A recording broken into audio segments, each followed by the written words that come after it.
Hi everyone. With the Science Center closed, we are trying out new ways to bring the Science Center to you. Today we have Jackie in the Science Center right now. She's there to take care of our bugs on the second floor, and she has something there for us. What do you have there, Jackie? Hi, Renata. Yeah, I come in and take care of the bugs because everybody has to eat. And one of the things I do also is I handle them so they stay used to being handled. And this is our Chilean rose hair tarantula, and we Okay. handle her a lot sometimes. So how often do you have to handle the animals? Well, it depends. She gets handled like a lot every day. So as long as we handle her a couple times a week, she'll stay used to being handled. It's one of the things we get asked a lot is why isn't she running away? Why isn't she scared? And it's because it's a conditioning that they get used to, oh, I'm not in danger. Yeah.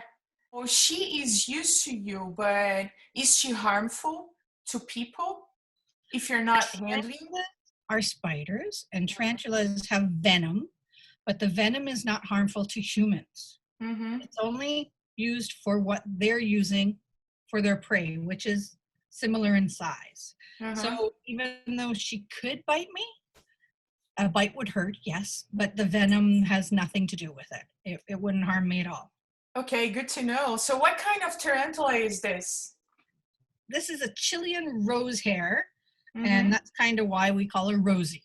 Okay, so it comes from Chile. Yes. Are there any tarantulas in Canada too? There's no tarantulas in Canada. We have lots of spiders.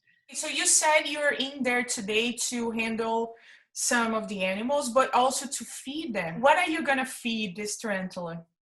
Well, when she does eat, because surprisingly, she sometimes only eats once a month because she's not really running around a lot looking for food. She's not spending a lot of energy, and they have a different digestive system than us.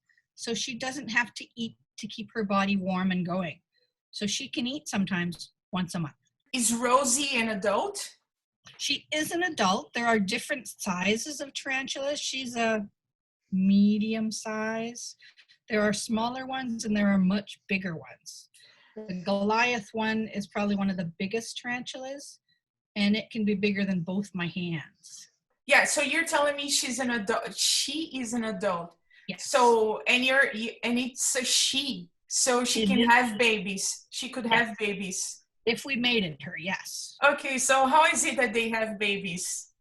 Well, if they mate, when they mate, the male has to be very careful, first of all, because they are solitary creatures and they're carnivores. So if she's hungry and doesn't want to mate, she'll actually eat him.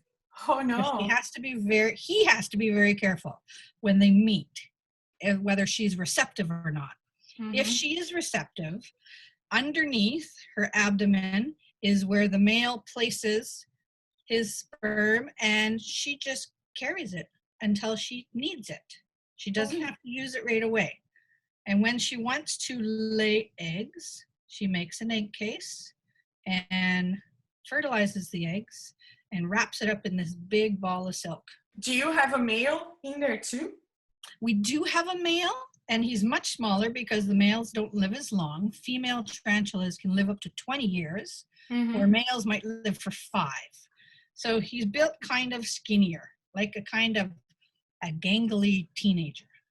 Okay, so I'm not gonna suggest you put them all together because she might eat. Might eat him. So Jackie, you're taking her for a walk today. Can you take her for a walk outside? No, we wouldn't take her outside because she's a cold-blooded animal, she needs the heat of her environment to keep her mobile. She would freeze outside and she would stop moving because it's cold. So this is how she walks. She just kind of keeps walking and I keep moving her, or if I'm on a longer table, I'll let her go more. But sometimes she doesn't want to move at all. Today she's moving a lot. So whenever she's not eating her partners, what is it that she eats, Jackie?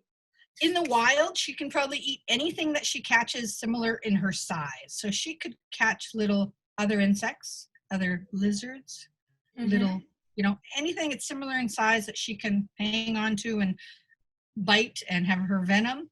But here at Science North, we usually give her crickets or cockroaches. Or do you have to breed the crickets or the cockroaches? We have a colony of cockroaches here that are doing really good, so we always have cockroaches, but it's not her favorite. No? She doesn't like them as much. She likes crickets better. So we do usually always have crickets, or we can always just go to the pet store and buy some more. So Jackie, if I'm someone that really likes spiders, can I have one of those as a pet?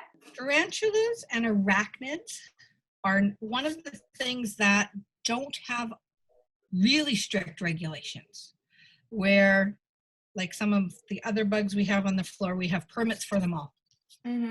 Arachnids, because they're not considered a threat to our food source, they don't eat plants, they don't eat grains, they can be acquired as pets.